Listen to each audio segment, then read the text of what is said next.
Hello, and welcome to the second lecture of this last little bit on the ethics section. And for this lecture, we're going to be discussing a sort of famous paper by a philosopher named Peter Singer. Peter Singer is classically understood.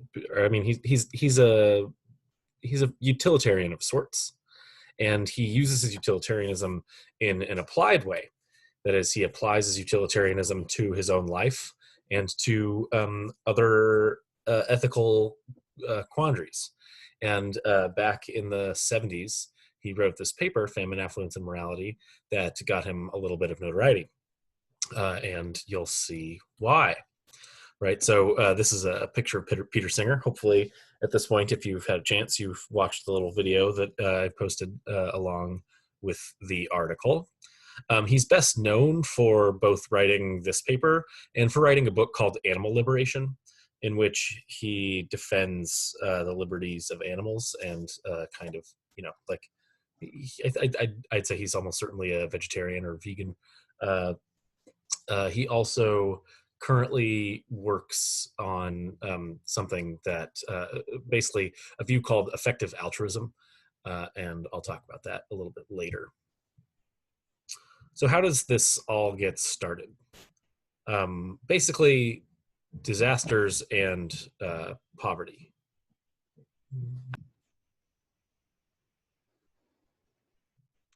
So Singer starts by talking or thinking about disasters, basically. Really horrible and atrocious things that have happened or are happening in the world, and many of which cause intense amounts of suffering for regular people like you and me that happen to live in these places. So his specific thing that he's talking about was back in the 70s, there was a famine in India, but we might think of issues similarly today, like natural disasters. Like this is the aftermath of Hurricane Maria in Puerto Rico from a few years back. The tsunami that hit Indonesia. I think there was a movie that was made about it, and really, there was some unbelievable number of people that died, and then some really difficult, miserable situations in attempting to accommodate for the health of everyone as things kind of got back on their feet. And just general, issues with respect to poverty in other places where people don't have clean drinking water or enough to eat all the time, or they have to kind of go really far distances in order to get what they need. Singer kind of takes all these things into account and wants to construct a sort of utilitarian argument that obligates us, sort of everyday folk, to try and help out these people, the people that are in need, the people that are suffering from disasters, and the people that just their lives are less well off than ours in general. And the way he's going to do this is by giving what he thinks of as an extremely plausible moral principle that you probably buy into. The idea is that he offers this moral principle, and if you buy into it, what he's going to try and do is show you that given that you accept this moral principle, there's a bunch of stuff that you morally ought to be doing right now that you're probably not doing. And he's then going to sort of take counterexamples to the principle and try and shoot them down. So here's where he starts.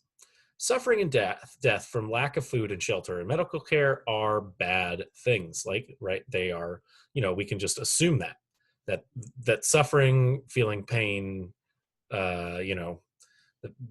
being hungry, being sick, these things are bad, generally speaking.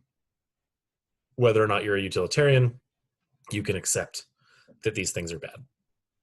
Now, here is the prevention principle. This is sort of the core to the hinge to Singer's whole argument.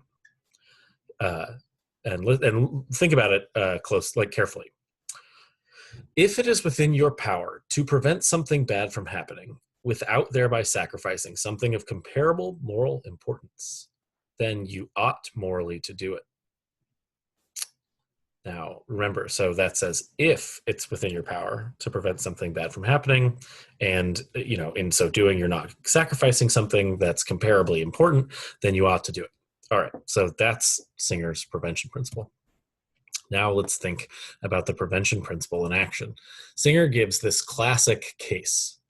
It's the case of the drowning child, and the drowning child case is meant to be an analogy sort of to another case, but it's supposed to illustrate the principle in action, right? So here's the principle again. Now here's the case. You are walking to work, and you're walking through a park on your way to work, and there happens to be a pond to the side of where you're walking. And as you're walking, you see out in the middle of the pond, a child is drowning, right? And you know that the pond is probably like 4 feet deep or something like that, and that the child is too small clearly to stand, and so the child can't get there. But you know that you're totally safe if you jump in the pond and you go and save the child. However, you also know that if you jump in the pond, you'll probably ruin your pair of shoes or pants, maybe your shirt. But who cares, right? Like, who cares if you ruin your pants or your shirt? You got to save the child. The child's life obviously seems morally more important than the value of your pants or your shoes. So in this situation, seeing the child drowning, it's within your power to prevent something bad from happening, and then you're not going to be sacrificing anything of comparable moral importance. So you ought to save the child, right? If you kept walking, you would be doing something morally speaking wrong. I think hopefully most people share that view, right? People that ignore drowning children do it. I mean, especially if they're doing it because they don't want to get their shoes wet or ruin their shoes, are morally monstrous people. Here's a version of the trolley problem that is to illustrate, right? If you pull the lever, the trolley will cover you with water and mud. Should you pull the lever, right? If you don't pull the lever, the trolley will kill someone. But if you do pull the lever, you'll be covered in mud. Prevention principle in action, right? So here we go. Recognize that the prevention principle itself is unrestricted. If it's within your power to prevent something bad from happening without thereby sacrificing something of comparable moral importance, you morally ought to do it. It's unrestricted in the sense that anything that's within your power, right? It's unrestricted with respect to distance, with respect to time, with respect to who we're talking about. There's no general restriction to this principle. And so what Singer basically is interested in and kind of worried about, right? So is taking this case and then applying it to people that are, in bad situations in other countries. So take, someone, I mean, and basically what he wants is, he thinks, okay, look, like for the price of a pair of shoes, for the price of a pair of pants, for the price of a t-shirt, for all of the effort that it takes to, type in your credit card number, and do the work, to make the money that you've made, you could donate money to wonderfully efficient aid organizations like Oxfam or UNICEF that will provide clean drinking water and mosquito nets and probably food and basic medical supplies to people in foreign countries that do not have them. And because that's within your power, and insofar as it's within your power to do that, it will save a life. So remember, prevention principle: if it's within your power to prevent something bad from happening without thereby sacrificing something of comparable moral importance, then you morally ought to do it. Well, it is in your power to give money that thereby saves people. If you look, you can actually determine how much money it takes in order to provide someone with clean drinking water or provide someone with medical attention, with medical care. Um, and so you morally ought to do it because it's, giving up some of your money is not comparably morally important. It's nowhere near as morally important as someone's life and someone's general well-being. But you might think, oh, well, what about, these people are so far away. Um, it can't be the case that, we owe uh, money or allegiance, or that we need to help people that are in poor countries in I don't know, the Eastern Bloc of uh, Europe and Russia, or in Africa or South America. Um, and Singer wants to say, well, look, distance doesn't matter. Remember, the principle is unrestricted.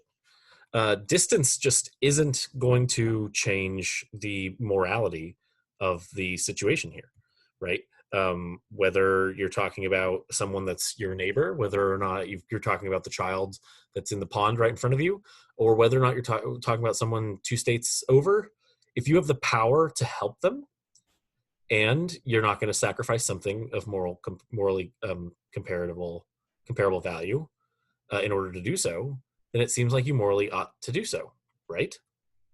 Here's another version of the trolley problem that's involves distance. We've just added some distance, right? The trolley, if it keeps going, will go through this portal, which will teleport it 10,000 miles, and and then someone will die. Or you could pull the lever, and again, you'll be covered in mud. You'll have to get some new shoes. What should you do? Obviously, in this case, you should pull the lever, sacrifice your, not very morally important clothing in order to save a life. Now, you might also think, wait a minute, well, yeah, but nobody else is doing it, right? Like, I don't see my friends giving a bunch of their disposable income to help people that are hungry or don't have medical care, basic medical care in foreign countries. If no one else is doing it, then why do I have to? And you can respond to this, and Singer does in this way. Imagine a group of people is standing next to the pond as you begin to walk by, watching the child drown in the pond, and you realize that this is going on. You see that no one is helping, and you think to yourself, no one's helping the child that's drowning. I guess I don't morally have to do so either. Well, don't you think that would be, morally speaking, awful thing to think? I mean, just because a bunch of people aren't doing the right thing doesn't mean that you shouldn't do the right thing. Doesn't mean that you're not morally obliged to do the right thing. It just looks like this group of people, they're all doing the morally wrong thing. Just because a big group of people are all doing the wrong thing doesn't somehow make it less problematic or less wrong to do as they're doing. So you still ought to save the drowning child. Again, the analogy here is for Singer is that just because you don't see your friends donating a bunch of money, or any money to UNICEF or Oxfam to help people get basic medical care and clean water, doesn't mean that it's not the case that they ought to, and doesn't mean that it's somehow not the case that you ought not to, right? You still, if it's the case that they should be donating, and you should be donating, it doesn't matter that they're not donating. That's just how kind of morality works in this case. Sometimes it's a big group of people are doing the wrong thing. They're doing the thing that's morally wrong, and in this case, especially, I think Singer wants to say something like that. Lots of people aren't doing the right thing from his perspective, especially according to something like utilitarianism. So here's another version of this example, right? The trolley problem, if you haven't noticed at this point, is my favorite philosophy ethics meme, because it's really easy to use for everything. Um, so imagine you are one of a million people that could pull the lever, right? If you go up to the pull lever, and you actually pull it, then you'll be the one that's covered in mud, right? But you know, nobody's going up to pull the lever. So does it, somebody's going to die if you don't go up and pull the lever? Does it somehow make it the case that, you're off the hook because there's a million people there that aren't pulling the lever? No. Kitty Genovese, I think we talked a little bit about this when we were discussing the Thompson article. It's sort of maybe something similar here. Remember, Kitty Genovese is this case where this woman gets murdered behind her own apartment building, and something like 30 people hear and even some see the attack occurring. And no one goes to help her, and even worse, no one even phones the police to come and help her in the situation that's going on. And there's something here that's called the bystander effect that may be in play, which is that when you see that a lot of people are doing something, not doing something, if you see a lot of people sort of not acting, then it seems to take away the urgency of acting, or it seems to sort of lessen the feeling of obligation to act in certain ways, right? So in this case, it might be that something like the bystander effect was in play. Similarly, if you were to see 30 people standing on the shore watching a child drown, that you wouldn't feel obligated to go save the child because not everyone is doing so. I mean, hopefully you would, but the idea is supposed to be that it applies to this case as well. You don't see all of your friends and family members donating money to Oxfam and UNICEF, so you don't feel obligated to do so, right? But here, the thought is the bystander effect is a cognitive bias that we should actually be on the lookout for and try to avoid. Just because you and a bunch of other people are not acting, to do the right thing, doesn't mean that it's not the right thing to do, and doesn't mean that you shouldn't be acting in the way that you ought to be acting. All right, so let's add this up and think about it, right? So there's 325 million people in the United States. And suppose, just spitballing here, that it would take $187 billion to lift everyone in the world out of poverty. I think that that's actually possibly a fair estimate. At least it was a fair estimate a little while ago when I did some of the research on this. Now take 187 billion and divide that by the 325 million people in the United States, and you come up with $575 roughly. Now, if you take $575 and you divide that by the number of days in the year, you end up with about $1.50 a day. Now, imagine if every American, I mean, clearly there are some Americans that are in poverty, so it can't be all of them, but it's not the case that all Americans are in poverty. And I think that probably most Americans can afford $1.50 per day, right? Now imagine, I mean, the Starbucks coffee here is somewhere between $2 and $6. People that are addicted to Starbucks tend to spend at least that much every single day. I mean, a cup of coffee these days costs often more than $1.50. If we were able to donate $1.50 per day, we could do an extreme amount of good to lift people out of poverty. That doesn't seem very morally important at all. $1.50 a day. So suppose that there's some natural disaster, and if everyone gave $20, the needs of everyone affected would be covered. Now, the moral worth of $20 versus making sure someone has adequate food, shelter, or healthcare is clearly, lower. $20 is not as morally valuable. But but you might think, well, yeah, okay, but everyone's not going to give $20, right? Um, it's unlikely. People will certainly shirk their obligations to help. So what are we supposed to do if not everyone's going to, if it's the case that if everyone gave $20, that would solve the problem, but not everyone's going to give $20. Well, for the rest of us that are giving, it's not like we need to accommodate the needs of everyone affected. So what should we do, right? A disaster happens. We realize that giving $20, if everyone gives $20, then it'll solve the problem. We realize that not everyone's gonna give $20. So, what should we do? Should we just say, oh, tough luck to all those people that are out there that, because not everyone's gonna give? No, it seems arbitrary to do that, because it's, who's gonna get your $20, and who's not gonna get anyone's $20 because some other people aren't gonna help. So Singer thinks, oh, okay, so the solution here is actually to give more. If 1 out of 20 people don't give, then we just need everyone to give $1 more, right?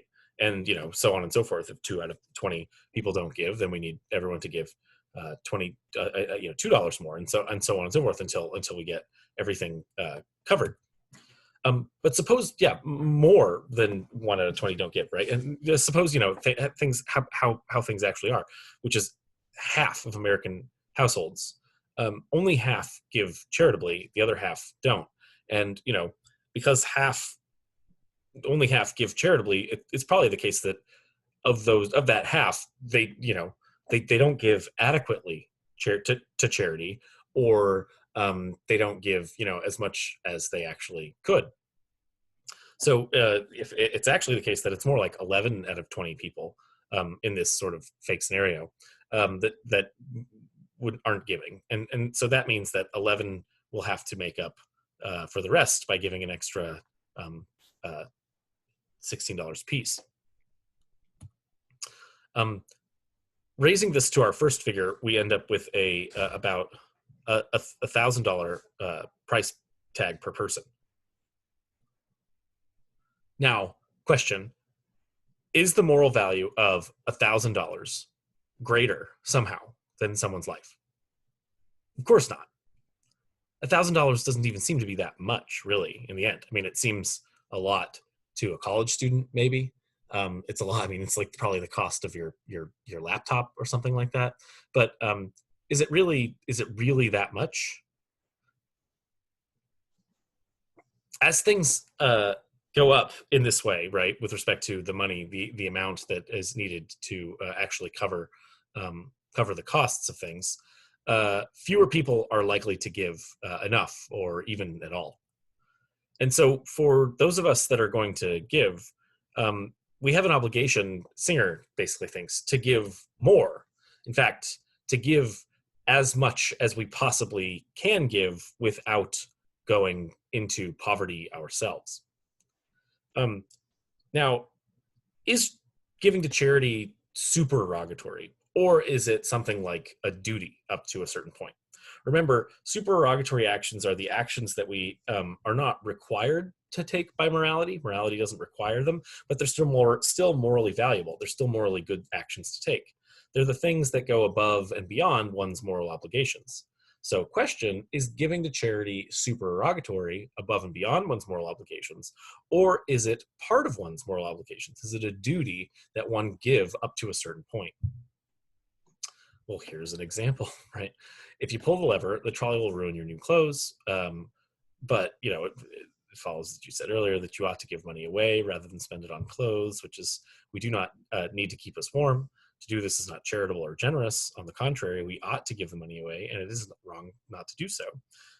Here, again, these are things from Singer's paper. The whole way we look at moral issues, our moral conceptual scheme needs to be altered, and with it, the way of life that has come to be taken for granted in our society. On average, Americans only give about 4% of their income to charity, and a better society might live by this motto: no man should have more than enough, while others have less than they need. This is kind of Singer's idea here, is that really we ought to be trying to give uh, more to charity, or at the very least doing a lot more to try and lift people in poverty that still have serious needs out of poverty, while there are people that have so much more than enough to have, right? In this current day and age, while we have people that are absurdly rich, billionaires that have money that is, by itself could actually cover um, the, like bring everyone out of poverty. It just seems absurd to live in the society that we currently do. Now, um, Singer, the main criticisms, I think, of Singer's view here are that his view is too extreme, and I do take that seriously as a criticism. Um, it seems extreme to think that one morally ought to give away pretty much all of one's disposable income in order to help people that are in need. Um, but reluctance to face this criticism shouldn't be taken as a criticism of the view. Instead, it should you should see it, I think, as a goad to attempt to change, or at least reflect on your own moral codes and your own behavior. Um, Basically, I think if anything in this case, if anything is to come from Singer's argument and point of view, it's that we ought to begin to shift our expectations of one another with respect to seeing what one another ought to do, and how one another ought to act, and what one another ought to sacrifice for what is morally important. There's two practical points here. One might think, like, hey, isn't this all the government's job? And shouldn't the government actually be helping people out, and just collecting it in taxes? Singer says, no, look, the more that we give to charity, the more the governments will notice that we're giving to charity, and so the more likely they are to take more action. So another point that you might think is, I don't know who to trust in giving my money to charity, right? I want to make sure my money goes to help, and where and how should I give?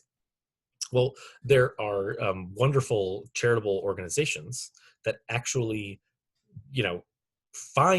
they try to find out what the most effective charities are, right? So here's a great website called givewell.com, which is part of the effective altruist movement, where they actually go and check on all of the charitable organizations and can tell you just how effective the organization is. That is, if you give them money, how much of the money actually goes to helping people versus how much goes to the bureaucratic system, or pays for people's salaries or something like that, here in the United States, or where the charity is just much less effective. So if you've been moved, it would be interesting to know. I'll probably build this into the quiz. How many of you are actually willing to accept Singer's argument? And how many of you are actually willing to, attempt to change your lifestyle at all by giving more to charity and helping others in a way that's, sacrificial to yourself, but not, you're not sacrificing something of equal moral importance. If you're interested in this, which hopefully you are, and I mean, I think this is kind of wrapping up the ethics with this, because I think it's a really interesting argument, and hopefully it really does cause you to reflect on yourself and your own actions.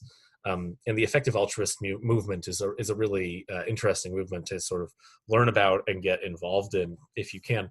I think these days the effective altruists are literally trying to push a utilitarian style argument where the idea is like, what they want people to do is, college students to go and learn as much as they can in college and become like businessmen or lawyers, or get high powered, high paying jobs, to then go and take as much of the money that they're making as they possibly can and donate it, in order to, or actually even start funds that can then, uh, the endowments of universities or things like that, that can then continue to fund, fund issues like poverty, like bringing people out of poverty, like bringing people clean water, like bringing people basic medical supplies, and the like. Um, the other option here, and I think I'm guilty of this as well, is simply, to accept that you are an awful person, that you are immoral, that you are selfish, and that you are living in a morally bankrupt society, and that you know, aren't going to do anything to stop being that way or to help the society move beyond that. And that might be a, if you're a realist, that might seem harsh, but I think that that's plausibly how things actually are. Um, and I think I myself am subject to this, and not I don't give as much as I ought to, as much as I think probably morally should, even if in the end it's a supererogatory action to give charitably. That is, I'm not morally required, in the like, I'm not as sympathetic to utilitarianism. I'm more sympathetic to a deontological approach that says that you ought to help people when you can, but in this case, I mean, it seems like it can, right? So this is hopefully, if it's not a wake up call to, try and give more, uh, hopefully it's at least a goad. If you're completely, unmoved by this, then I mean, we're not like, what the hell are you doing in here? What the hell are you doing in this section? Why are you thinking about this stuff? Maybe you're here for the rest of the philosophy, but this is so far up to this point we've been talking about ethics and what it is to do things that are right and wrong. We've been studying these things. This is, the bread and butter of what it is to do philosophy, is to worry about the rightness and wrongness of certain kinds of actions. And you know maybe you should not be studying ethics if you aren't moved by this at all.